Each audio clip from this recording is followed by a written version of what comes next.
The path narrowed as the noise behind slowly disappeared.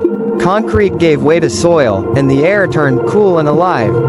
Leaves whispered overhead, moving gently with the wind. Light filtered through the trees, soft and scattered, painting the ground in shades of green and gold. Each step felt slower, steadier, like the forest was setting its own rhythm. Breathing deep came naturally here. Thoughts that once felt heavy grew quiet. In the stillness, there was no rush, no expectation, only the simple act of moving forward. Going into the green wasn't about escaping the world. It was about remembering how to belong to it.